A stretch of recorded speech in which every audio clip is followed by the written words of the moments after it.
Bonjour frères et sœurs. Bonjour frères et sœurs. J'aimerais vous rassurer, vous n'êtes pas au culte de 14h30. C'est bien le culte de 11h. Je vous invite à vous tenir debout. Et nous voulons entrer dans la présence de notre Dieu ce matin. Nous nous rapprochons petit à petit de la fin de cette année 2017. Le Seigneur a fait des grandes choses dans la vie de plusieurs. Et le Seigneur réserve encore de bonnes choses pour chacun de nous qui sommes en ce lieu. Et pour cela, j'aimerais que nous puissions ensemble élever nos voix et remercier le Seigneur. Et en même temps nous consacrer pour ce culte. Élevons nos voix et prions notre Dieu. Nous te louons, Seigneur Dieu Tout-Puissant. Merci pour tes bienfaits qui sont innombrables dans nos vies. Merci parce que tu es à l'œuvre, Seigneur Dieu de gloire, encore aujourd'hui. Malgré, Seigneur Dieu de gloire, que le monde est malade, malgré, Seigneur, qu'il y a de l'injustice dans ce monde, malgré qu'il y a des crises, malgré qu'il y a des guerres, malgré qu'il y a, ô Dieu de gloire, des famines, tu restes sur ton trône et tu es le Dieu bon. Seigneur, celui qui vient à toi ne sera jamais déçu. Celui qui vient à toi peut s'attendre à la restauration. Tu es le Dieu qui nous connaît. Tu es le Dieu qui a des projets de paix et non de malheur. Tu veux donner un avenir assuré à chacun de tes enfants. Merci pour cette année 2017. Merci pour ces semaines qui nous restent encore durant cette année. Merci pour l'année qui arrive. Merci Seigneur Dieu pour tes projets pour chacun de nous. Merci pour nos frères, nos sœurs, nos familles. Merci pour l'Église. Merci pour tout ce que tu as accompli. Merci Seigneur pour ton bon Saint-Esprit que tu as envoyé et qui vit en nous. Merci Seigneur Dieu de gloire pour ton amour. Ô Dieu Tout-Puissant, merci pour le pouvoir que tu as donné à ton peuple, à ton Église. Merci Seigneur. C'est dans le nom de Jésus que nous te prions et nous te consacrons ce culte entre tes mains, au nom de Jésus-Christ. Merci Père. Gloire à toi Seigneur. Amen. Et si vous le voulez bien, vous pouvez saluer votre voisin, celui qui est le plus proche de vous, en prononçant une parole de bénédiction, une parole de bienveillance.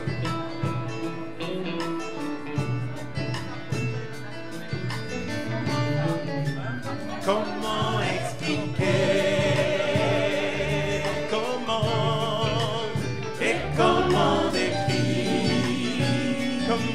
décrire un amour si grand, si puissant, que rien ne peut le contenir.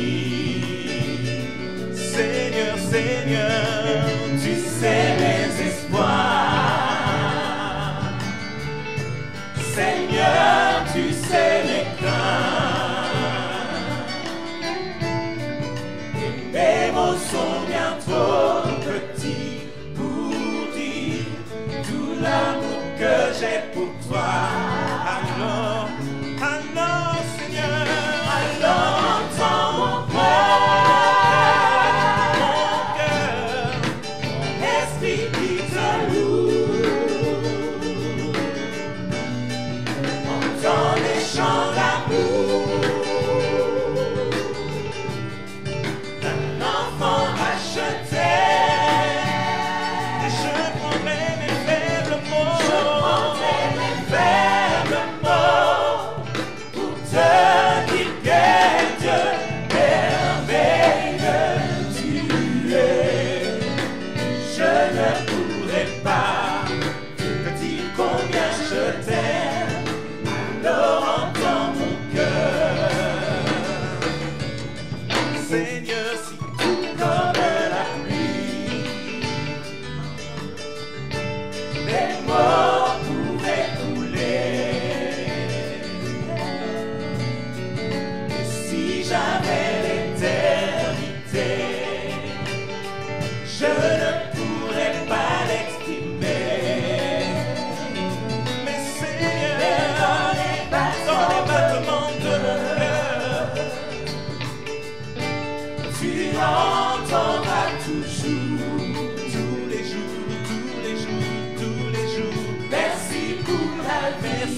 Dieu Tout-Puissant.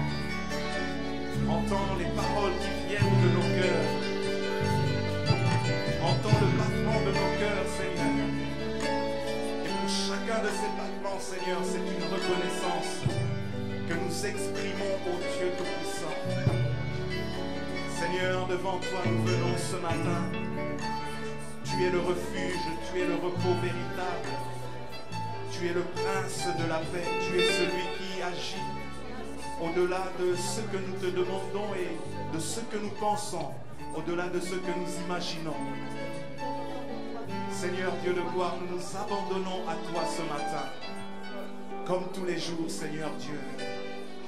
Béni soit le nom du Seigneur.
Forever.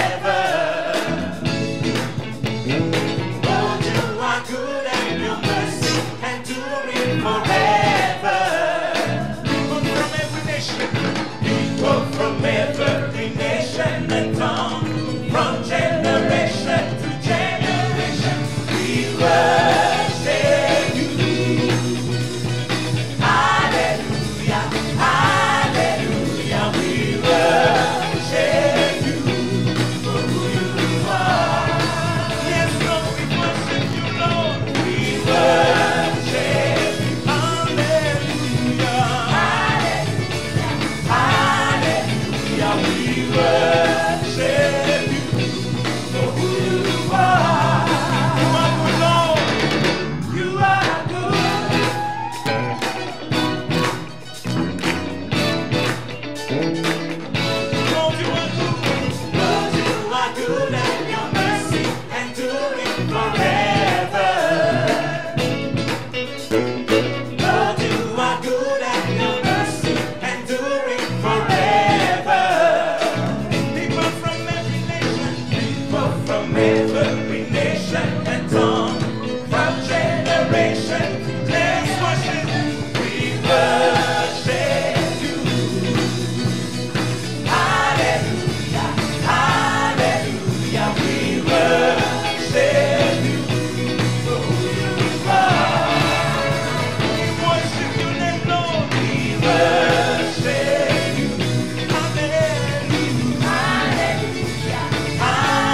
suis libre au nom de Jésus.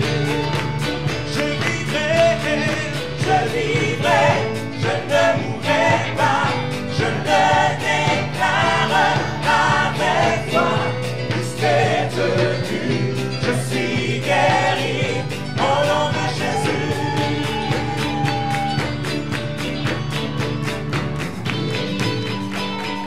Ce matin, le Seigneur te donne la puissance pour vaincre toute adversité. Alors lève-toi et parle aux circonstances au nom de Jésus-Christ.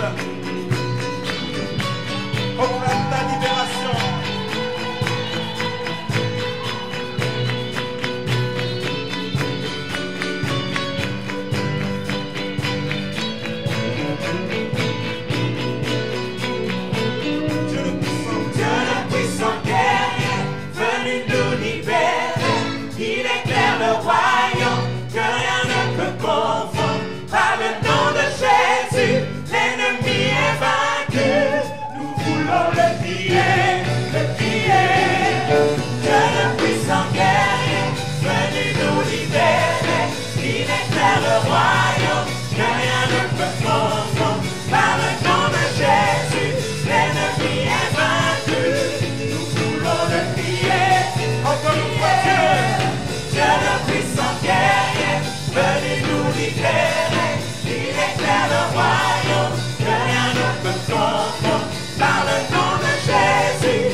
Possible, Seigneur, au nom de Jésus-Christ, tout genou fléchit.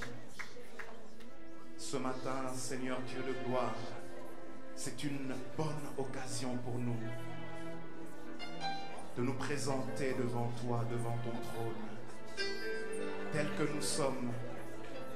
que nous sommes, Seigneur Dieu de gloire. Nous marchons sur cette terre. Nous marchons dans ce monde et nous voulons être conduits par toi, être équipés par toi, par ton Saint-Esprit. Ce matin, tu nous donnes la force, ô Dieu Tout-Puissant. Tu nous donnes ce pouvoir, ô Dieu de gloire, de manifester tes œuvres sur cette terre. C'est pourquoi nous t'abandonnons toutes choses. C'est pourquoi nous t'abandonnons nos vies. C'est pourquoi nous t'abandonnons nos fardeaux. C'est pourquoi nous abandonnons tout ce qui est nôtre. Nous t'abandonnons nos familles. Nous t'abandonnons nos projets. Nous t'abandonnons, Seigneur, nos lendemains. Nous t'abandonnons, ô Dieu Tout-Puissant, tout ce qui est attaché à nous. Reçois notre adoration ce matin. Reçois notre louange. Reçois nos chants de reconnaissance. Seigneur, nous déposons à tes pieds nos fardeaux. Nous déposons tout ce qui nous empêche d'aller plus loin et de l'avant avec toi. Agrée nos prières, Seigneur. Agrée nos chants, agrée notre adoration. Agrée, Seigneur Dieu, l'offrande de notre corps. Prends tout ce qui est en nous, Seigneur, et transforme toutes choses, Seigneur. Transforme notre mental, transforme nos vies. Transforme, Seigneur Dieu, nos familles. Transforme, Seigneur, tout ce qui nous concerne. À toi soit la gloire ce matin, Seigneur. À toi l'honneur. J'aimerais que nous élevions, nous continuons à prier alors que nous sommes dans la présence de notre Dieu. Tu peux lui dire, prends tout, Seigneur. Prends mon corps, prends mon âme, prends mon esprit, prends toute ma personne, prends mes projets, prends, Seigneur Dieu, tout est pour toi, tout est par toi. Tout est à toi, Seigneur. Dieu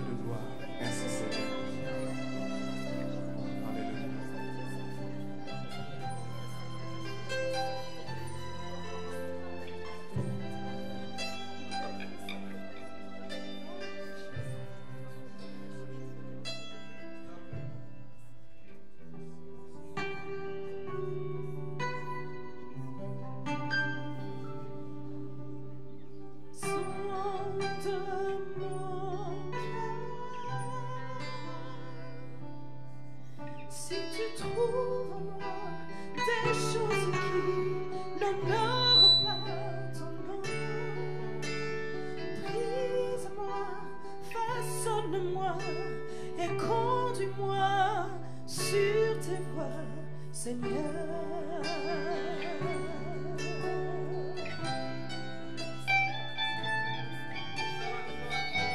Je suis en quête,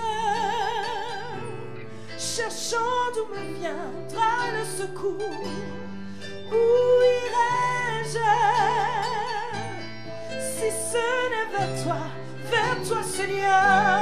Je lève les yeux vers le ciel, cherchant d'où me viendra le secours.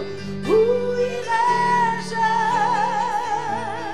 si ce n'est vers toi, Seigneur? Cependant, je réalise que je ne suis pas digne de me présenter devant toi. Alors sonde mon cœur, sonde mon cœur, sonde-moi Seigneur. Si tu trouves en moi des choses qui n'honorent pas ton nom, brise-moi, façonne-moi et conduis-moi sur tes voies, Seigneur. Conduis-moi, Seigneur, conduis-moi. Je suis en quête, cherchant d'où me viendra le secours. Où irai-je si ce n'est vers toi, Seigneur? Je lève les yeux vers le ciel, cherchant d'où me viendra le secours. Seigneur, où irai-je si ce n'est vers toi, Seigneur? Cependant, je réalise que je ne suis pas digne de me présenter devant toi. Alors sonne mon cœur, je suis en quête de toi. Oui, j'ai besoin de toi, Seigneur. Tu trouves en moi des choses qui n'honorent pas ton nom. Seigneur, guide-moi, Brise-moi, façonne-moi, façonne-moi, et conduis-moi sur tes voies.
Élevons nos voix dans la présence du Seigneur.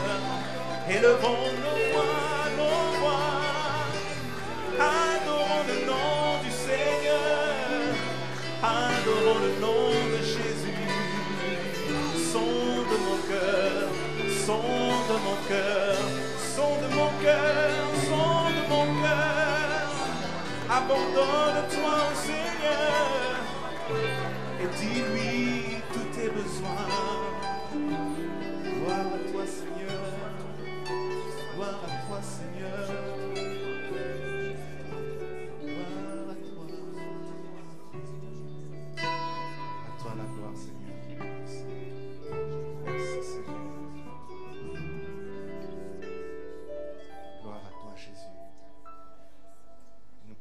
nous asseoir, frères et sœurs, et nous allons continuer la louange avec la chorale Espérance.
C'est ça.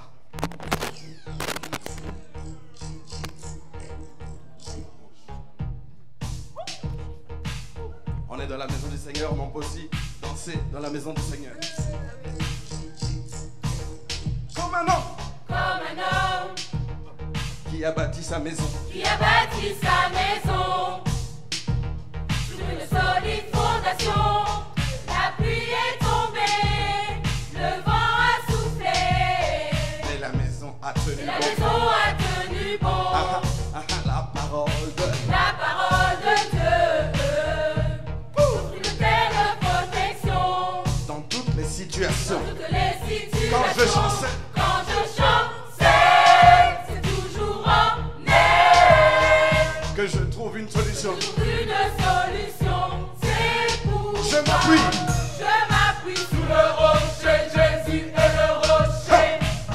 Je m'appuie sur le rocher. Jésus est le rocher. Je m'appuie. Je m'appuie sur le rocher. Jésus est le rocher. Oh! Je m'appuie sur le rocher. Jésus est le rocher. Comme un homme. Hey! Comme un homme Écoute bien cette petite histoire. qui a bâti sa maison, Comme un homme qui a bâti sa maison. une solide La fondation. pluie est tombée. La pluie est tombée. Le vent a soufflé. Le vent a soufflé. Mais la maison Et la maison a tenu bon. Espérance, dis-moi, la parole, oh! La parole de Dieu M'offre une ferme est de protection. dans toutes les situations. Toutes les situations. Quand je chancelle, Quand je chante, c'est toujours en elle toujours en air. que je trouve une solution. Je trouve une solution. C'est pourquoi je m'appuie sur le rocher. Jésus est le rocher. Tu peux bouger avec nous un Je peu. m'appuie sur le rocher. Bouge un peu la tête avec Jésus nous. est le rocher. Je m'appuie. Je m'appuie sur le rocher. Jésus est le rocher. Ah, Je m'appuie sur le rocher. Jésus est le rocher. encore. Je m'appuie. Je m'appuie sur le rocher. Jésus est le rocher. Ah, Je m'appuie sur le rocher. Hey. Jésus est le c'est ça, rocher. c'est ça. Ah, Je m'appuie sur Sur le le rocher. Jésus est le rocher. vas-y. Ah, Je m'appuie sur le rocher. Jésus est le rocher. cette parole est éternelle. Cette parole est éternelle. Le ciel et la terre. Le ciel et la terre passeront. Mais sa parole ne passera jamais. Dieu l'a dit, ne passera jamais. Il a Il a parlé par son fils Jésus. Jésus pour nous, pour que nous ayons Ah, la vie. c'est le GPS, c'est le mode d'emploi donné par le Père pour que je puisse au bon endroit. Parole écrite, pizza-tière terrible, redonner la vie à cette terre stérile. 66 livres qui créent l'attention pour que nous puissions parler du plan de rédemption.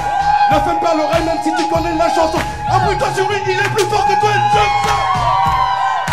Sous le rocher, sous le rocher, sous le rocher, sous le rocher, Appuie-toi, sous le rocher, appuie-toi, sous le rocher, appuie-toi. sous le Jésus, rocher. Jésus est le rocher. appuie-toi.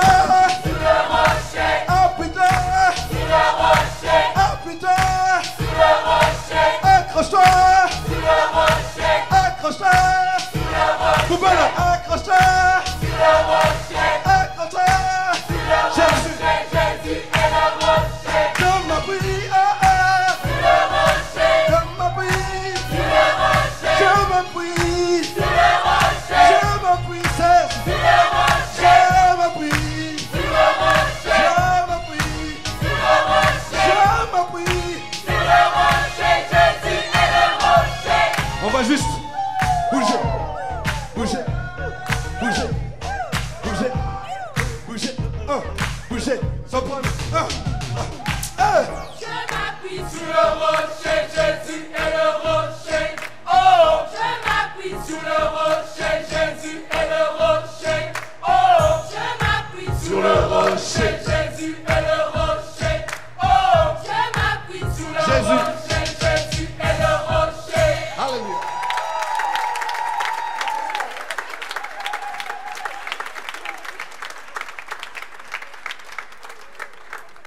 Dis à quelqu'un à côté de toi, Jésus est le rocher. Alléluia. Et quand on est dans sa présence, on oublie certains codes d'honneur, on est juste simple et on prend le temps, nous sommes entre frères et sœurs. Et nous voulons chanter pour le Seigneur.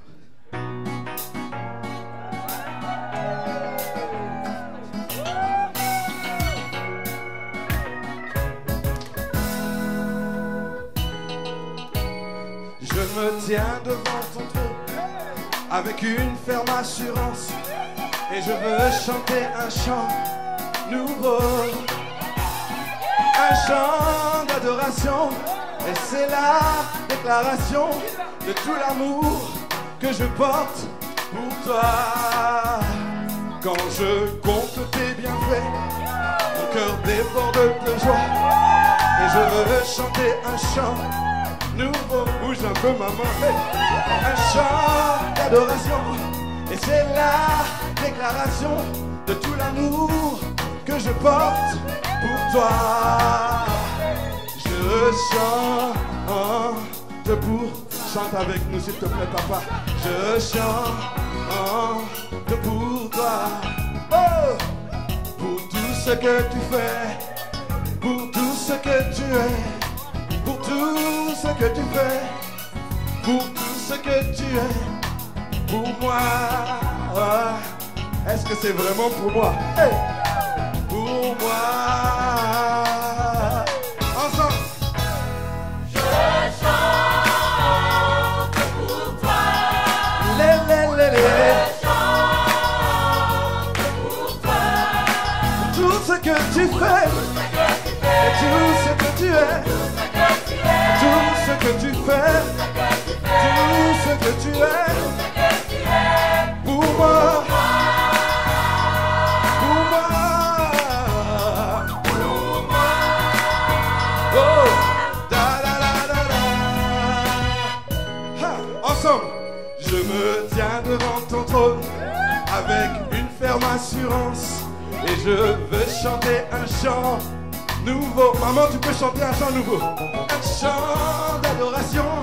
Et c'est la déclaration de tout l'amour que je porte pour toi. Quand je compte tes bienfaits, mon cœur déborde de joie. Et je veux chanter un chant nouveau. Même s'il y a des factures qui t'attendent. Un chant d'adoration. Et c'est la déclaration de tout l'amour que je porte pour toi. Espérons, je chante. Je chante pour toi. Yeah, yeah, yeah, yeah. Alléluia. Pour toi. Tout ce que tu fais, et tout ce que tu es, tout ce que tu fais, tout ce que tu es, pour moi. Oh, oh, oh, oh, oh, oh. Encore une fois, je chante pour toi. Le maître du ciel et de la terre, tu es digne de nos chants et de nos louanges. Pour tout ce que tu fais, tout ce que tu es, tout ce que tu fais, et tout ce que pour moi. Oh, oh, oh.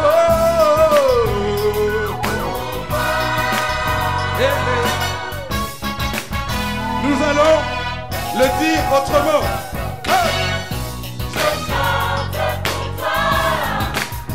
Je chante pour toi. Mon bienfaiteur. Mon protecteur.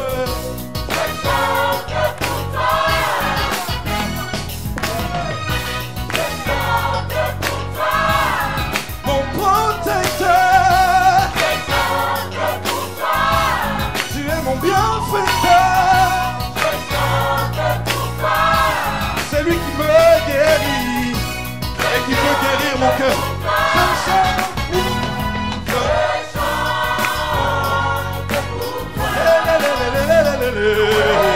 oh, oh.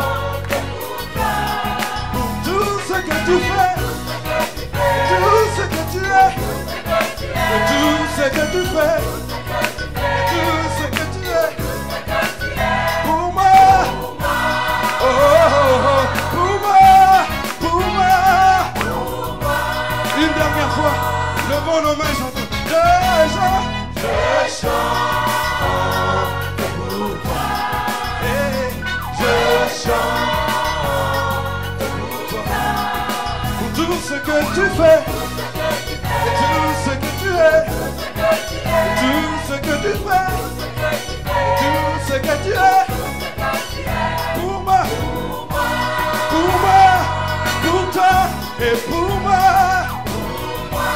Pour moi, pour toi et pour moi. Alléluia. Que Dieu vous bénisse. Alléluia.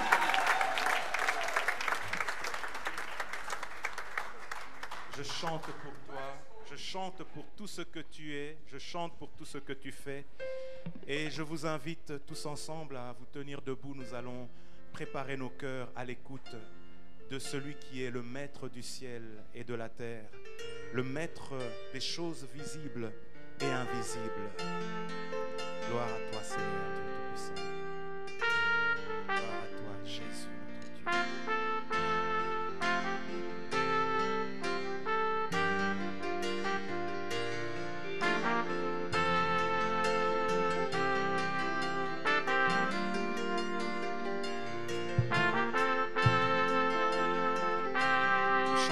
Dieu. Chantons maître, maître du ciel et de la terre, toi qui règnes sur tout l'univers. À toi la gloire, à toi l'honneur, à toi la plus haute louange, pour les siècles des siècles, pour les siècles.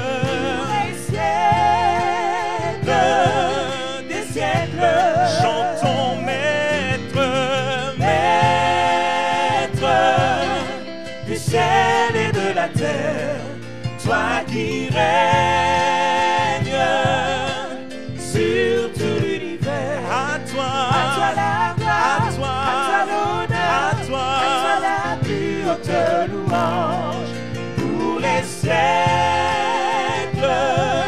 des siècles, pour les siècles, des siècles. Je suis étonné Quand je contemple ta grandeur. Je suis émerveillé quand je suis face à ta grandeur. Je n'ai pas les mots pour expliquer ta bonté, ton immensité. Alors je ne peux que m'imaginer devant ta majesté. J'ai le souffle coupé quand je vois tes bienfaits, et je veux simplement te louer. Chantons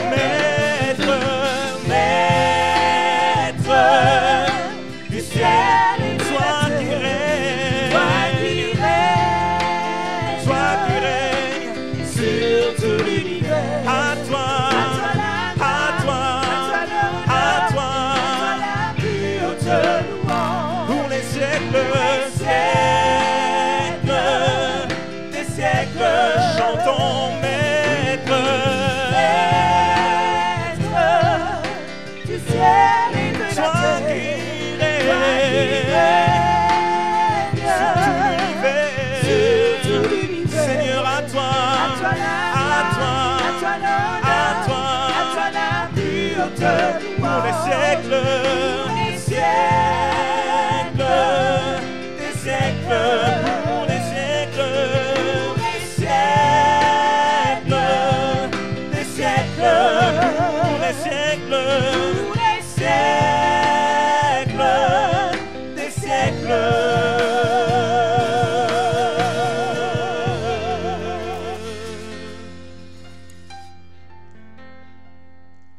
Notre Père, tu es le Dieu créateur. Tu as créé le monde visible et invisible, trône, domination et autorité. Tout a été créé par toi et pour toi.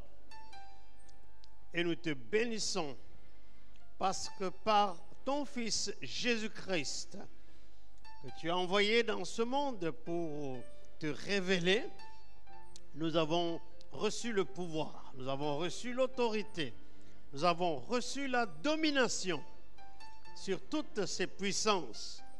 Et tu veux que nous puissions marcher en vainqueurs, que nous soyons victorieux. Merci Saint-Esprit d'agir au milieu de nous pour nous conduire dans cette victoire que notre bien-aimé Seigneur Jésus a acquis dans sa mort à la croix, dans sa résurrection d'entre les morts et dans son couronnement à ta droite. Et tu nous dis que là, il s'est assis au-dessus de toute domination, de toute autorité, de toute puissance et de tout nom qui peut être nommé, non seulement dans ce siècle-ci, mais aussi dans le siècle à venir. Tu as fait de lui le chef suprême de l'Église.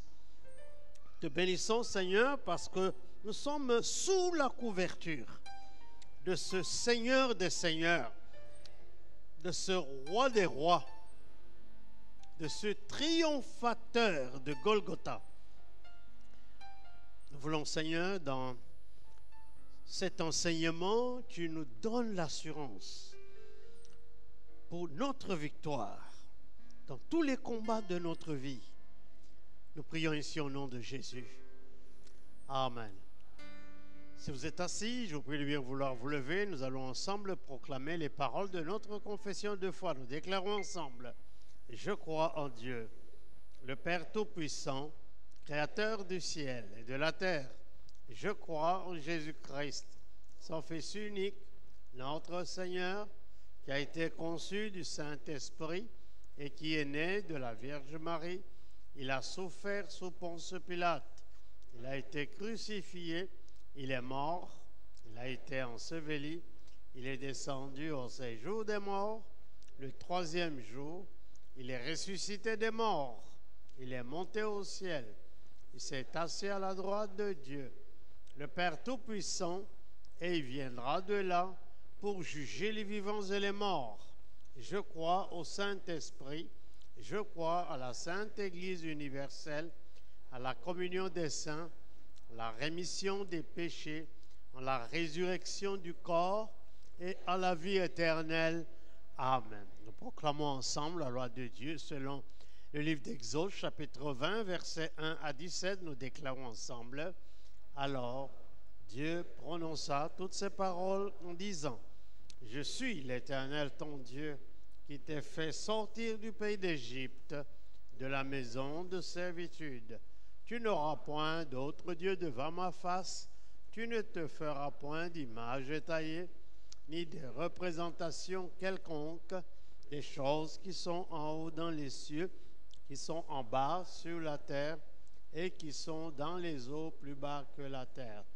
Tu ne te prosterneras point devant elles, et tu ne les serviras point, car moi, l'Éternel ton Dieu, je suis un Dieu jaloux, qui punit l'iniquité des pères sur les enfants, jusqu'à la 3e et à la 4e génération de ceux qui me haïssent, et qui jusqu'à 1000 générations à ceux qui m'aiment et qui gardent mes commandements.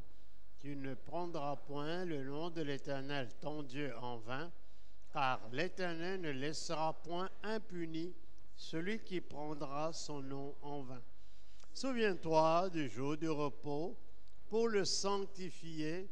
Tu travailleras 6 jours et tu feras tout ton ouvrage. Mais le 7e jour est le jour du repos de l'Éternel, ton Dieu. Tu ne feras aucun ouvrage, ni toi, ni ton fils, ni ta fille, ni ton serviteur, ni ta servante, ni ton bête, ni qui est dans tes portes. Car en 6 jours, l'Éternel a fait les cieux, la terre et la mer, et tout ce qui est contenu, et il s'est reposé le 7e jour. C'est pourquoi l'Éternel a béni le jour du repos et l'a sanctifié. Honore ton père et ta mère, afin que tes jours se prolongent dans le pays que l'Éternel, ton Dieu, te donne. Tu ne tueras point, tu ne commettras point d'adultère, tu ne déroberas point, tu ne porteras point de faux témoignages contre ton prochain, tu ne convoiteras point la maison de ton prochain, tu ne convoiteras point la femme de ton prochain, ni son serviteur, ni sa servante, ni son bœuf, ni son âne, ni aucune chose qui appartienne à ton prochain. Amen. Veuillez saluer votre voisin à votre gauche, à votre droite, devant, derrière vous. Et vous pouvez ensuite bien vouloir vous asseoir.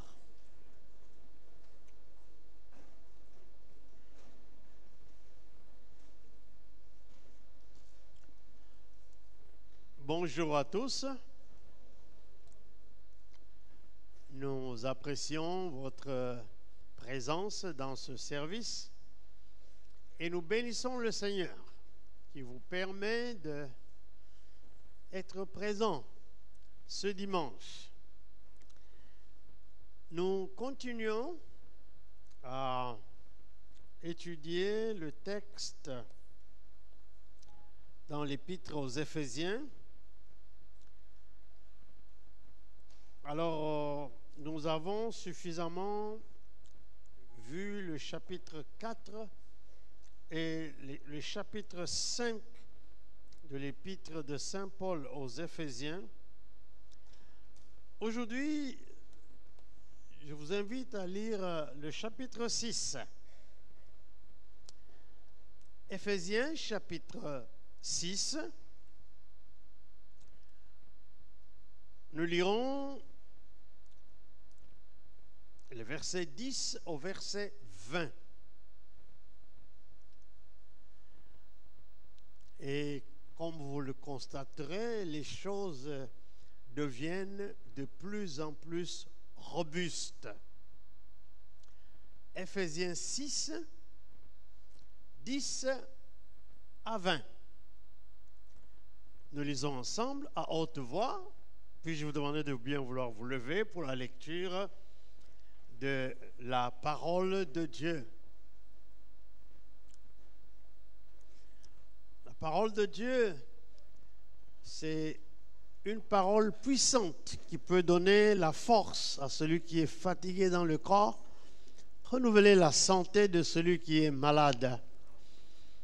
Comme je vous avais dit, un jour, une dame que je ne connaissais pas m'a rendu son témoignage. Nous étions à Chaussée de Hac.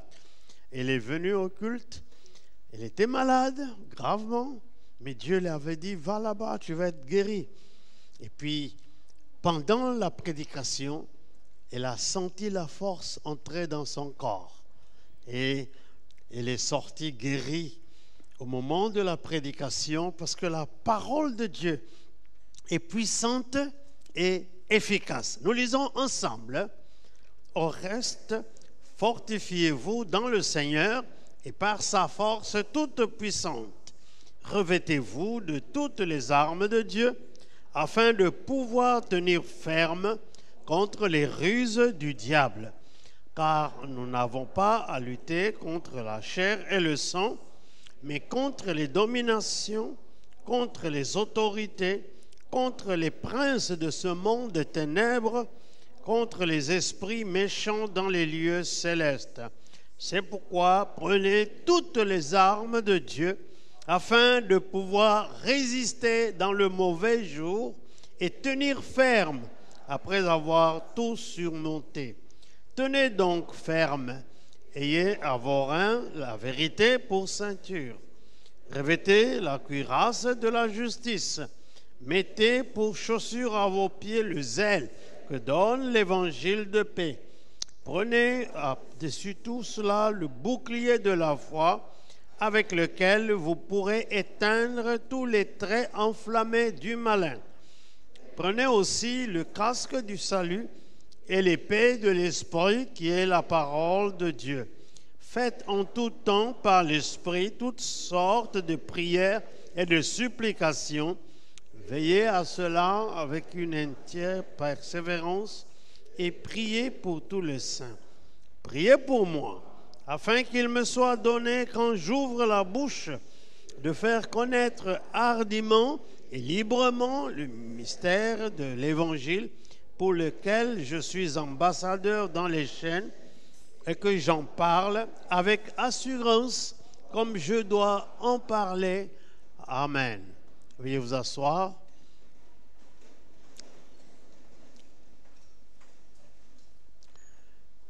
Dans ce texte, Paul aborde un chapitre important pour la vie spirituelle de chaque chrétien. C'est le combat du chrétien. Dites le combat du chrétien. Alors, Paul a discuté sur la marche du croyant depuis Éphésiens chapitre 4, verset 1, jusqu'à Éphésiens chapitre 6, verset 9. Alors, au verset 10, il change directement le programme des exhortations ou des avertissements ou des engagements qu'il nous donne, dans lesquels il voudrait que nous puissions avoir les yeux ouverts. Paul fait sauter le lecteur que nous sommes ou celui qui l'écoute en changeant totalement de thème. Et il veut nous dire qu'il y a une autre manière de combattre, ou plutôt de considérer la vie chrétienne en Christ. Une autre manière de considérer la vie chrétienne en Christ. C'est la vie du croyant qui est dans un champ de bataille. Je répète, notre vie, ta vie, la vie de chacun de nous est placée dans un champ de bataille. C'est-à-dire, immédiatement après que le croyant ait reçu Christ, du coup, il se retrouve dans un constant combat. C'est un combat qui ne finit que quand nous mourrons. Nous y sommes engagés, bien gré, malgré nous. Parce que celui qui régnait, qui dominait sur nous, le diable, ne va pas se laisser faire, ne veut pas nous laisser continuer cette nouvelle vie qui est une vie de puissance et dans laquelle nous entrons dans les faveurs et la bénédiction de Dieu. Alors il engage un combat contre nous. Pour dire que celui qui croit au Seigneur Jésus, qu'il le veuille ou non, devient un combattant. Il devient un soldat.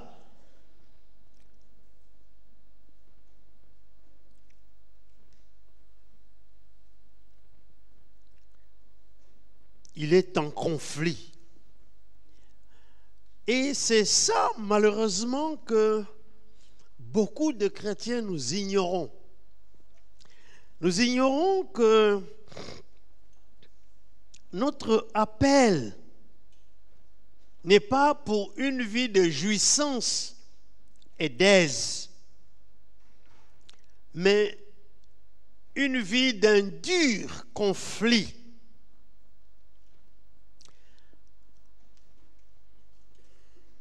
C'est-à-dire que depuis notre conversion, nous entrons au combat avec ces puissances-là. C'est pourquoi le verset 10 que nous avons lu, le premier avertissement que l'apôtre Paul donne aux croyants, il dit au reste, c'est-à-dire oubliant tout ce que nous avons parlé comme bénédiction, comme marche du croyant, oubliant tout ce qu'on a parlé comme vie de famille. L'homme, mari, aimez vos femmes, femmes, soyez soumises, enfants, obéissez à vos parents, travailleurs, soyez soumis à vos maîtres. Oubliant tout cela, ce que nous devons faire, nous sommes au verset 10, il dit, fortifiez-vous dans le Seigneur. C'est-à-dire que nous devons travailler pour recevoir la force spirituelle dans le Seigneur. Le croyant n'est pas un faiblard. Ce n'est pas quelqu'un sur lequel les situations de la vie, les problèmes, les circonstances doivent marcher sur lui. Il doit être fort. Même si il tombe, il doit se relever. Paul dit, fortifiez-vous. Et fortifiez-vous comment? Dans le Seigneur. Ce n'est pas par des slogans. Et dans sa force, par sa force toute puissante, on se fortifie dans le Seigneur. Et c'est une des raisons pourquoi nous devons rester en Jésus-Christ. C'est là que nous puisons notre force. Et puis, il y a une force toute puissante qui est dans le Seigneur. Alors, ce n'est pas une force de faiblesse. Ce n'est pas une force où n'importe quelle circonstance va venir nous écraser. C'est une force toute puissante. Voyez, les termes sont bien utilisés. La force toute puissante dans le Seigneur. Alléluia. Une force toute puissante. Le verset 11. Il dit, revêtez-vous de toutes les armes de Dieu afin de pouvoir tenir ferme contre les ruses du diable. C'est-à-dire qu'il y a, première étape que nous devons faire, c'est l'inventaire. Parce qu'il dit bien toutes les armes de Dieu. Combien ne connaissent même pas les armes que Dieu a à notre disposition? Donc, nous devons faire l'inventaire. Un prédicateur nous disait, il parlait dans ma jeunesse chrétienne, que quand je me réveille le matin, je dois faire encore l'inventaire pour dire aujourd'hui quelles sont les armes que Dieu met à ma disposition. Nous devons revêtir toutes les armes de Dieu. Pas quelques-unes, mais toutes les armes de Dieu. Waouh! Donc, nous devons savoir quelles armes nous devons porter. Il dit toutes les armes de Dieu. Pourquoi? afin de pouvoir tenir ferme contre les ruses du diable. Satan nous attaque par ses ruses. Satan ne viendra pas dévoiler toute sa personne devant nous. Il viendra comme un rusé. C'est-à-dire, c'est pourquoi la Bible l'appelle le malin. Il va utiliser le moyen de la ruse. C'est ça que la Bible appelle la séduction. Pour dire, comme il a dit avec Adam, si vous mangez de cet arbre, vos yeux vont s'ouvrir et vous serez comme de Dieu, connaissant le bien et le mal.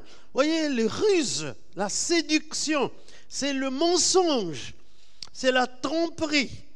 Et ce qui se passe souvent dans le monde chrétien actuel, c'est que beaucoup de prédicateurs utilisent la ruse, utilisent le mensonge, utilisent la tromperie. Nous avons déjà écouté des prédicateurs que même dans leurs témoignages, ils mentent.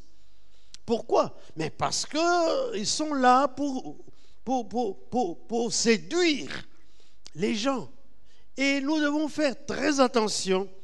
Il dit, quand nous sommes revêtus de toutes les armes de Dieu, parmi les armes de Dieu, je vous le dis déjà, il y a la vérité.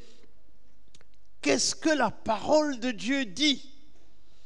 Et c'est ça que nous devons rechercher. C'est pourquoi nous devons connaître la parole de Dieu, la vérité. Alors, afin de pouvoir tenir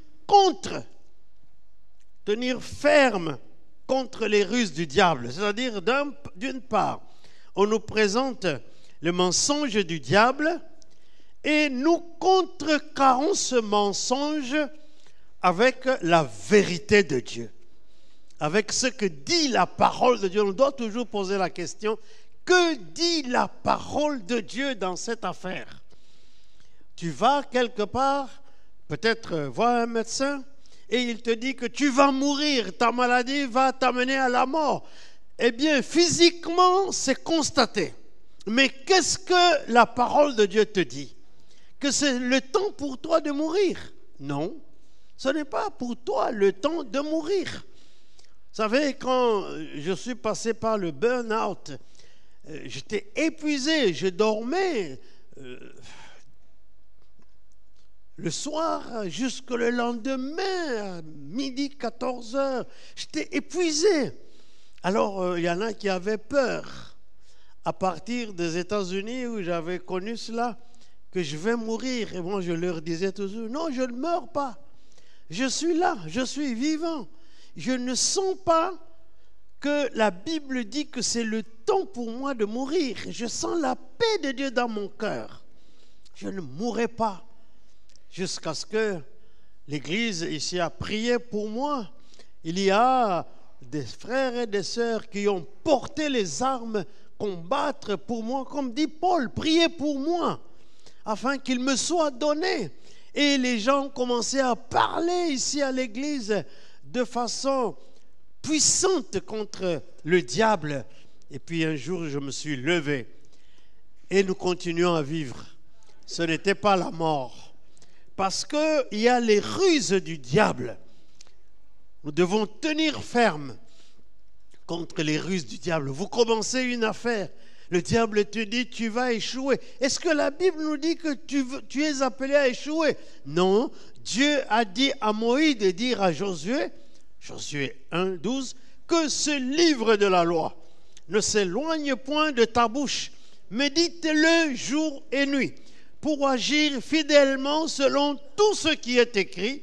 C'est alors que tu auras du succès dans tes entreprises. C'est alors que tu réussiras. La Bible nous promet la réussite. Si Satan te dit que tu vas échouer, il est menteur. N'accepte pas le mensonge du diable. Psaume 1, versets 1 à 3. Heureux l'homme qui ne marche pas selon les conseils des méchants, qui ne s'arrête pas sur la voie des pécheurs et qui ne s'assied pas en compagnie des moqueurs, mais qui trouve son plaisir dans la loi de l'Éternel et qui la médite jour et nuit. Il est comme un arbre planté près d'un courant d'eau qui donne son fruit en sa saison et dont le feuillage ne se flétrit point. Tout ce qu'il fait lui réussit. Alléluia. C'est-à-dire qu'il n'y aura pas de terrain trop rocailleux. Il n'y aura pas d'endroit trop dur pour réussir. Si tu es quelque part et tu as de quoi lire la parole, méditer la parole, tu réussiras. Tu réussiras partout. Quelqu'un nous disait, un pasteur qui a travaillé avec nous ici en Belgique, qui est maintenant vers le Canada, il nous disait, si quelqu'un a réussi comme pasteur en Belgique, il sera pasteur dans le monde entier. Vous savez pourquoi? Parce que nous croyons qu'il n'y a pas de terrain trop dur. Même en Belgique, ce pays, c'est le plus occulte avec l'Inde, la Belgique. Si tu peux tenir ta foi dans ce pays, tu peux voyager partout. Il n'y aura pas de problème parce que Dieu te promet la réussite. Gloire à Dieu.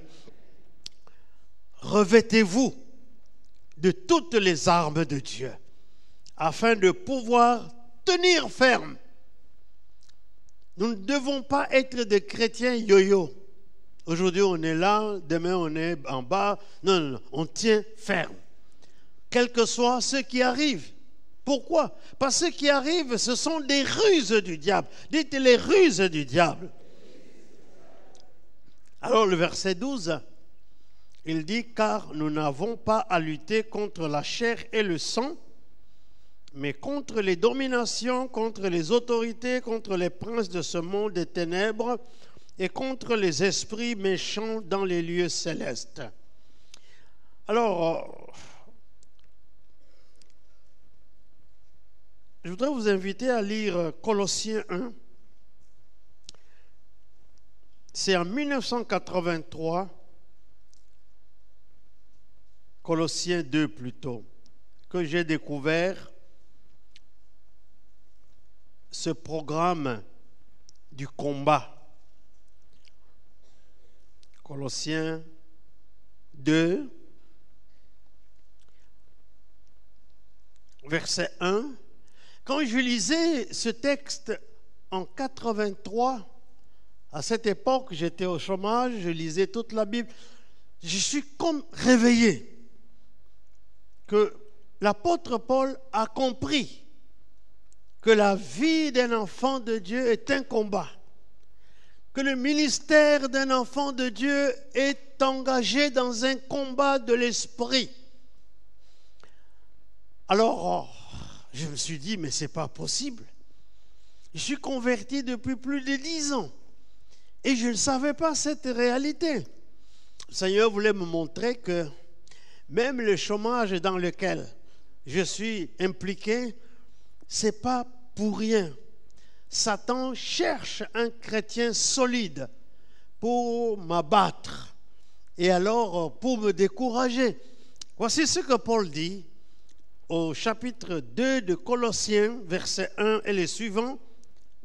Je veux en effet que vous sachiez combien est grand le combat que je soutiens pour vous et pour ceux qui sont à Laodicée et pour ceux qui n'ont pas vu mon visage, afin qu'ils aient le cœur rempli de consolation, qu'ils soient unis dans l'amour et enrichis d'une pleine intelligence pour connaître le mystère de Dieu, savoir Christ, mystère dans lequel sont cachés tous les trésors de la sagesse et de la connaissance. Il y a 4 buts que Paul s'est engagé à combattre pour ces églises qui venaient de naître, pour l'église des Colossiens, pour l'église de Laodicée et pour l'église jusqu'à notre temps. Parce qu'il dit, pour ceux qui n'ont pas vu mon visage, Premier but, verset 2, pour qu'ils aient le cœur rempli de consolation. C'est-à-dire que la bataille a déjà été faite par ceux qui ont annoncé l'évangile. Ce que Dieu veut que tu reçoives dans ton corps, ce n'est pas le découragement, ce n'est pas la tristesse. Quels que soient ceux qui arrivent autour de toi, c'est la consolation. La consolation, c'est que notre cœur est dans une situation où nous avons l'espérance. Satan peut te donner une maladie pour dire, voilà, maintenant, tu n'es plus rien. Non, il dit, le combat que tu vas engager contre le diable va te remplir de consolation pour dire, ce n'est pas fini. Tu peux te relever, tu peux encore parler, tu peux déclarer qui tu es en Christ. Deuxième but, qu'ils soient unis dans l'amour. Lorsque Satan vient commencer à agiter un couple, une famille, l'Église, c'est d'abord les déchirements, c'est les tiraillements pour décourager. Mais il dit que dans ce combat-là, nous devons être unis dans l'amour. Nous devons rechercher l'amour. Si un couple, une famille, une église perd l'amour, on a tout perdu. Parce que nous allons être abattus. Satan va marcher sur nous. Si vous êtes mari et femme, la chose la plus importante à rechercher, c'est l'amour. C'est que ne pas laisser le diable voler cela. Si vous êtes dans une église, pour vous attacher à l'église, il faut l'aimer. Il faut aimer les membres de l'église. Il ne faut pas chercher toujours des erreurs et des fautes, comme certains le font. Non, nous aimons notre église. Nous aimons les serviteurs de Dieu dans l'église. Nous aimons ceux qui sont là. Alléluia. Et même les pasteurs peuvent être découragés dans un pays facile comme aux États-Unis où on peut changer et aller être pasteur dans une autre église. Alors les pasteurs, comment dirais-je, ils cherchent le mot, ils démissionnent pour aller chercher autre chose. Non. Nous ne démissionnerons pas. Qu'est-ce qui nous laisse attachés aux frères et aux sœurs? L'amour. À cause de l'amour, nous ne fuirons pas les frères et les sœurs. Nous resterons unis avec vous. Alléluia. C'est un engagement de la vie. Ce que Satan veut, c'est que nous puissions fuir. C'est que toi, tu puisses fuir. C'est que toi, tu ailles ailleurs. Non, je reste là parce que j'aime mon église. J'aime mes frères, j'aime ma soeur. Et puis tu ne trouveras jamais l'église parfaite. Ça n'existe pas. Si ici les gens te calomnient, là où tu iras, on te calomniera toujours. Parce que ce qui pousse les gens à te calomnier, c'est peut-être ce que tu fais, ou ce que tu dis, ou alors le diable va être derrière eux. Mais nous allons combattre cela par l'amour. Qu'ils soient unis dans l'amour. Troisième but, qu'ils soient enrichis d'une pleine intelligence pour connaître le mystère de Dieu, savoir Christ. Qu'ils soient enrichis d'une pleine intelligence. Ce que Dieu cherche de faire à nous chrétiens, c'est de nous donner une pleine intelligence. Alors, je vois que ce mot, être enrichi d'une pleine intelligence, on utilise cela en métallurgie. On prend un métal, on dit on va l'enrichir, c'est-à-dire on va lui donner encore plus que ce que ce métal a. Et pour faire face aux choses futures, Dieu veut nous enrichir d'une pleine intelligence pour que nous quittions, je m'excuse le terme, l'idiotie chrétienne. Il y a beaucoup de chrétiens qui sont dans l'idiotie. La preuve, c'est qu'ils adhèrent aux fausses doctrines. Parfois, il y a des gens qui viennent dans mon bureau, ils me parlent, papa, je lui dis, tu as un diplôme universitaire? Oui. Qu'est-ce que tu as fait comme étude? Il me dit, j'ai fait les sciences sociales, etc. Je lui dis, tu as perdu ton temps. Tu as un diplôme pour rien. Parce que si tu étais intelligent pour réussir à l'école, comment tu peux suivre ces fables? Comment tu peux suivre ce mensonge du diable? C'est un diplôme pour rien. Tu as une licence pour rien. Tu as un doctorat pour rien. Dieu veut nous enrichir d'une pleine intelligence. Notons cela. Alléluia. Une pleine intelligence. Waouh. Pour connaître le mystère de Dieu. Dieu est un mystère. Pour le connaître, nous devons recevoir l'intelligence enrichie qui vient de lui. Et ce mystère, il le dévoile.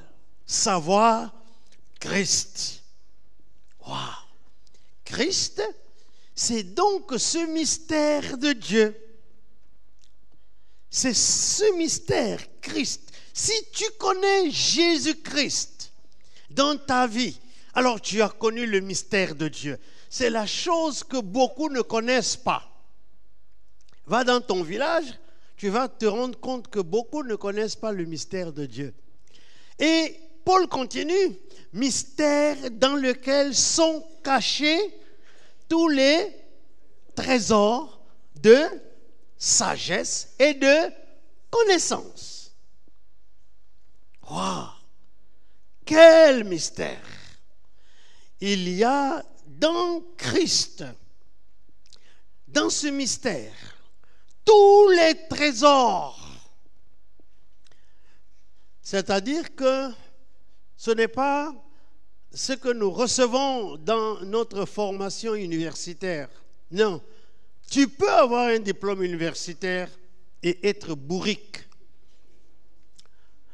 Parce que le mystère de sagesse et d'intelligence et de connaissance, nous le recevons en Christ.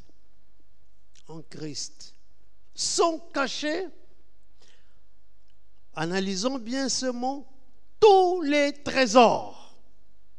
C'est formidable. Tous les trésors de quoi? De la sagesse et de connaissance. C'est pourquoi certains pensent que quand on est chrétien, on peut faire des découvertes scientifiques. On peut faire des inventions. On peut faire des créations. On peut recevoir des nouvelles choses. Nous devons éviter d'être dans le ronron de tous les jours.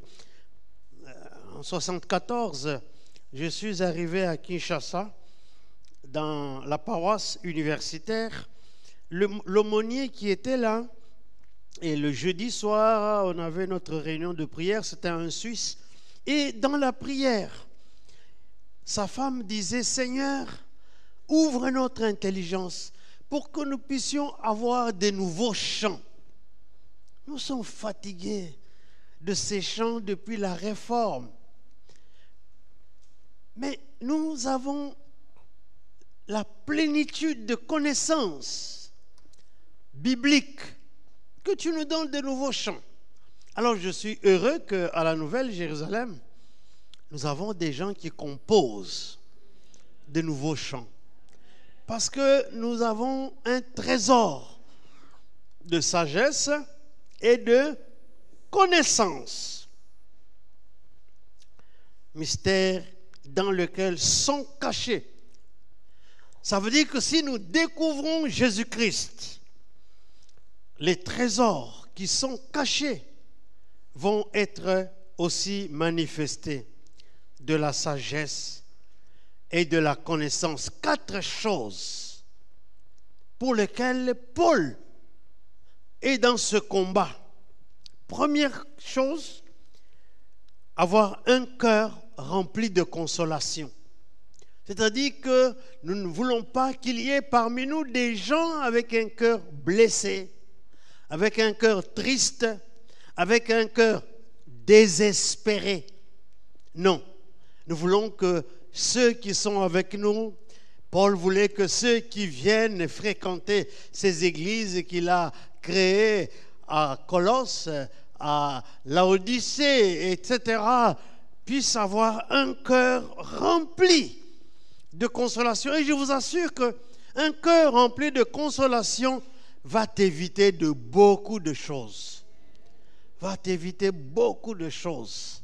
Tu seras en bonne santé. Tu seras fort. J'ai toujours réfléchi comment un homme comme Caleb, à 80 ans, il vient dire à Josué, Josué, il y a 40 ans, nous avions, toi et moi, 40 ans d'âge. Maintenant, nous venons de passer 40 ans dans le désert. Ça veut dire que toi et moi, nous avons 80 ans. Caleb dit à Josué, tu me donnes la partie la plus difficile du pays. Le mont Horeb, là où il y a les géants, les fils d'Anak, je vais les chasser là-bas. À 80 ans, il avait encore la force. Oui, c'est possible. À 80 ans. Amen. Il y a maintenant des gens qui ont plus de 70 ans ou 70 ans et plus parmi nous. Mais je voudrais vous encourager pour dire que si notre cœur est rempli de consolation, nous serons toujours forts. Vous savez qu'en Afrique, nos pasteurs, ils restent forts jusque tard. Mon beau-père, le papa de ma femme, il est mort à plus de 90 ans, mais il était encore fort. Il était toujours pasteur de son église, etc., etc. C'est possible. Oh, en Afrique, ils n'ont pas toujours les soins que nous avons ici. Alors, ne sois pas découragé. Ne sois pas vaincu. Il ne faut pas... Oui, bon, la loi dit que tu dois commencer ta pension. Ça, c'est la loi. Mais toi, dans ta tête, ne sois pas pensionné.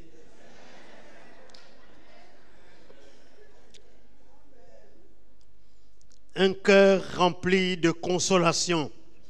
Alléluia. Deuxième chose, que nous soyons unis dans l'amour. Cet amour doit commencer dans nos familles, nos conjoints, nos enfants, nos petits-enfants. Et puis cet amour doit venir jusque dans l'église. Rempli, unis dans l'amour, enrichis d'une pleine intelligence pour connaître le mystère de Dieu, savoir Christ. Je dirigeais un groupe de prière à Lubumbashi, en dehors de l'église. Des gens de notre église. Puis un jour, un frère qui priait avec nous est parti pour Kinshasa. Il revient avec des doctrines bizarres. Alors, j'ai vu beaucoup de gens de notre groupe sont allés le suivre. Puis bon, je me suis dit, je suis responsable de ce groupe, je dois aller suivre. Qu'est-ce qu'il enseigne? Comment je peux le combattre si je ne sais pas ce qu'il enseigne? Je suis allé là-bas. Alors, il était en train d'enseigner les principes spirituels donnés par Moon. Vous avez déjà entendu parler? Ces histoires-là, c'est diabolique. J'ai suivi ça. Il m'a fait asseoir sur le banc et lui, il était au tableau. Je suis venu, comme j'étais au chômage, tous les jours. Je voulais voir là où je vais l'attraper et le contrecarrer. Après avoir suivi beaucoup de ces leçons, nous sommes arrivés sur, je crois, Histoire 1. Si vous avez déjà suivi les enseignements de Moon, alors, il est arrivé à un niveau où il dit que Adam a échoué. La Bible en parle, ce n'est pas un mystère, parce qu'il a péché. Et puis, il dit que Jean-Baptiste a échoué dans sa mission. Et il va plus loin, il dit que Jésus a échoué parce qu'il est allé mourir. Alors, je l'ai arrêté. J'ai dit, tu es un menteur. Jésus n'a pas échoué. Jean-Baptiste est venu pour un but. Démontrer Jésus. Et montrer que Jésus, c'est le Sauveur. Et puis Jésus est venu, il est mort. La Bible nous dit qu'il a effacé l'acte dont les ordonnances nous condamnaient et qui subsistaient contre nous et qui les a éliminés en les clouant à la croix. Colossiens 2, 14. Et le verset 15, il dit, il a dépouillé les dominations et les autorités. Et il les a livrées publiquement au spectacle, en triomphant d'elles par la croix. Il dit, il n'a pas échoué, c'est toi. Il y a quelque chose qui ne va pas dans ton intelligence. Tu ne connais pas le Seigneur. Il est venu chez moi, il m'a pris tous les livres qu'il m'avait prêtés. Et ils disent que le but d'Adam, c'était de créer des hommes parfaits et des femmes parfaites. Mais comme il a échoué, il n'y a plus d'hommes parfaits. Maintenant, Moon, c'est lui qui fait les hommes parfaits. C'est pour ça que tous les adeptes de Moon vont jusqu'en Corée pour être mariés par Moon, parce que ça fait des hommes parfaits. Mais c'est du mensonge.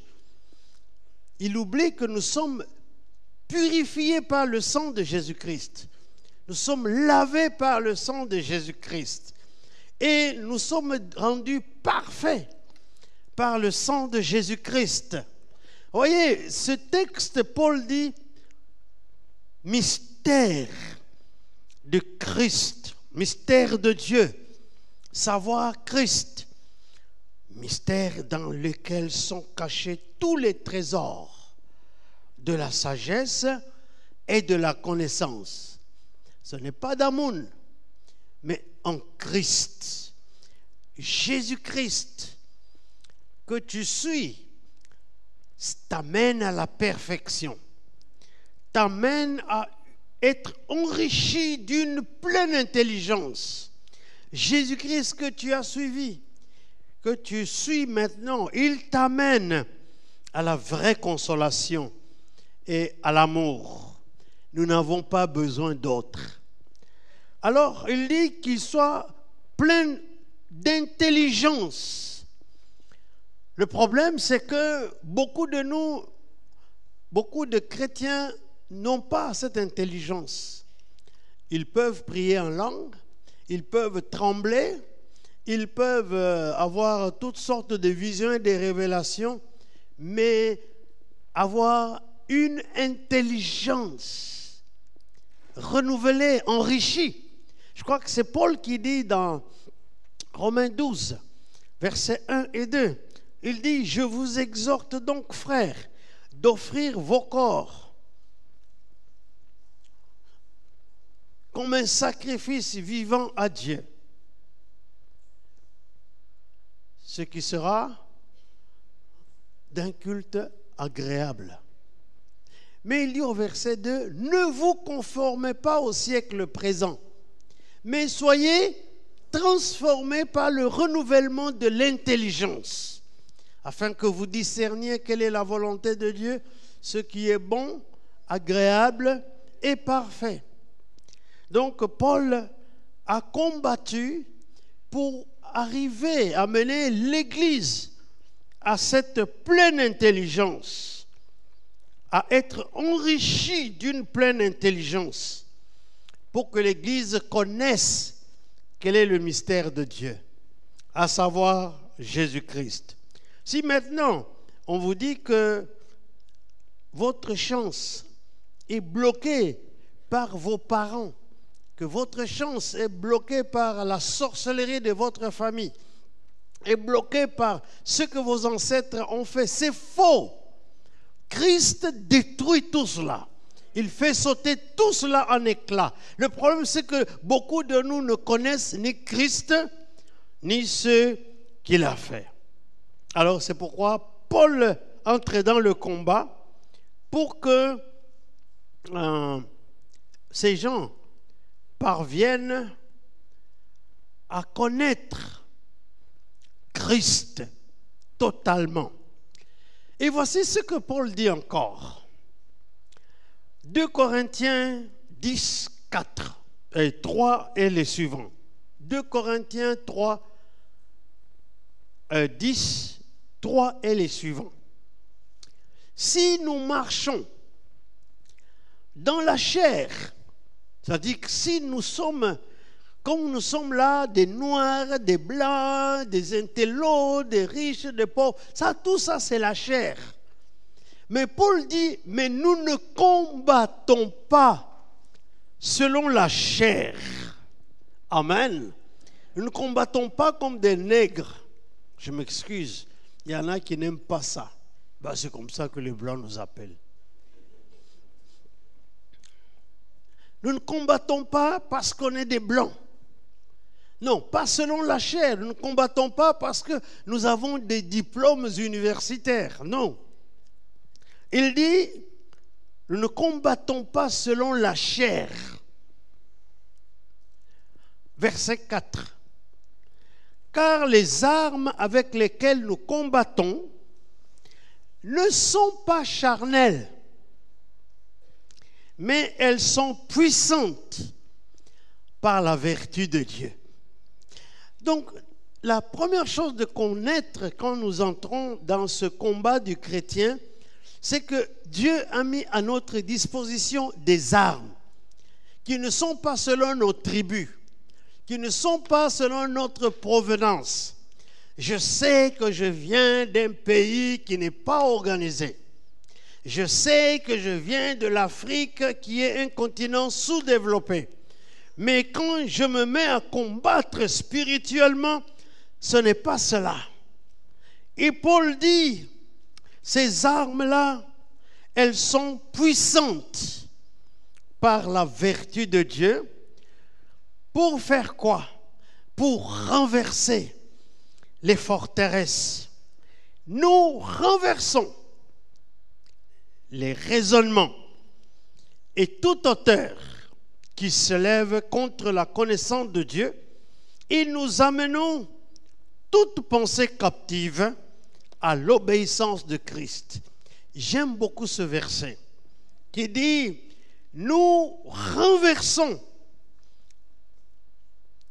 les fortes, nous renversons les raisonnements et toute hauteur qui s'élève à la connaissance de Dieu. Pour renverser des forteresses. C'est-à-dire que même si toi-même on t'a pris, on t'a enfermé dans une forteresse, tu as suffisamment de puissance pour renverser ces forteresses et t'en sortir. Si toi-même on t'a amené dans une captivité spirituellement, les armes que Dieu te donne sont puissantes pour renverser ces forteresses-là. Et Paul dit, nous renversons les raisonnements et toute hauteur qui s'élève contre la connaissance de Dieu et nous amenons toute pensée captive à l'obéissance de Christ. Donc, vous voyez qu'il centre tout sur Christ. Pourquoi? Parce qu'il a découvert par l'enrichissement de son intelligence ce mystère de Dieu, Christ, mystère dans lequel sont cachés tous les trésors de la sagesse et de la connaissance. Alors, je retourne rapidement dans Ephésiens 6 pour terminer. J'ai presque consommé tout mon temps. Nous sommes maintenant au verset 13. C'est pourquoi, dit Paul aux Éphésiens, prenez toutes les armes de Dieu. Il parle avec insistance. Il ne faut pas prendre une seule arme, ni deux. Il faut prendre toutes les armes de Dieu. Pourquoi? Afin de pouvoir résister dans le mauvais jour. Le mauvais jour peut arriver pour tout le monde. Tu peux être rempli du Saint-Esprit, mais le mauvais jour peut arriver. Le mauvais jour, ça peut être le deuil. Ça peut être la faillite pour les commerçants. Ça peut être la maladie fatale. Ça peut être les enfants qui ont des problèmes graves ou les petits-enfants. Mais Paul dit que Dieu ne va pas bloquer le mauvais jour d'arriver. Il dit, il faut que vous puissiez apprendre à résister dans le mauvais jour. C'est-à-dire que le mauvais jour ne t'emporte pas loin de Dieu. Que quand vient le mauvais jour, tu tiens bon, tu tiens ferme, tu continues à professer et à proclamer la parole de Dieu. Continuez à parler des promesses de Dieu. Résistez contre le mauvais jour. C'est dommage parce que beaucoup d'entre nous, quand vient le mauvais jour, ça nous emporte. Et c'est pourquoi beaucoup de gens courent à gauche, à droite pour chercher de l'aide, pour chercher la solution. Non! Ce n'est pas en allant à gauche, à droite, au nord ou au sud que tu trouveras la solution. La solution est dans la prise de toutes les armes de Dieu. Cela nous permet de résister contre le mauvais jour, dans le mauvais jour. Et puis, tenir ferme. Tenir ferme. C'est-à-dire ne pas vaciller. Tenir ferme. Tiens bon donc, sur ta route avec le Seigneur. Tenir ferme. Ne lâche pas. Ne laisse pas quelqu'un d'autre te voler, n'est-ce pas, le prix de ta bataille. Résister et tenir ferme. Et j'aime bien ce qui suit, après avoir tout surmonté. C'est-à-dire que là, tu as la promesse d'une victoire certaine. Tu ne seras pas écrasé. Tu vas surmonter. Tu vas être au-dessus de tout. Tu vas être dans la victoire. Tu vas surmonter, tout surmonter. C'est-à-dire, quand on dit tout, c'est tout. Il n'y aura pas quelque chose qui va être au-dessus de toi. Non, c'était trop fort pour moi. Non. Après avoir tout surmonté.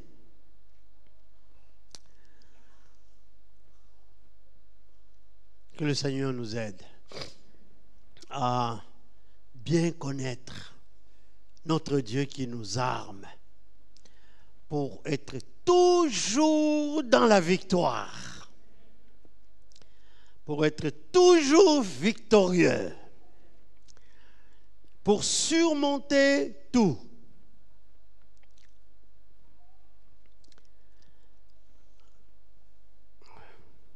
Alors le dimanche prochain, nous parlerons des armes, des vraies armes qui doivent nous conduire à la victoire. Voilà, que Dieu bénisse sa parole. Amen.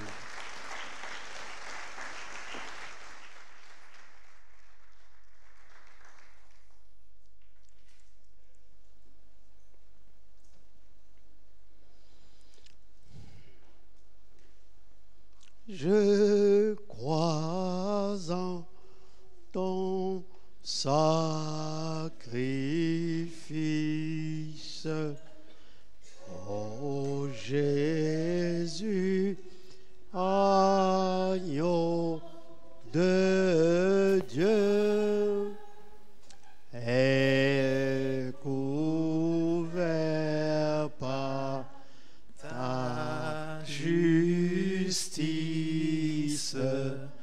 J'entrerai dans le saint lieu. Oui, je crois en ton sacrifice.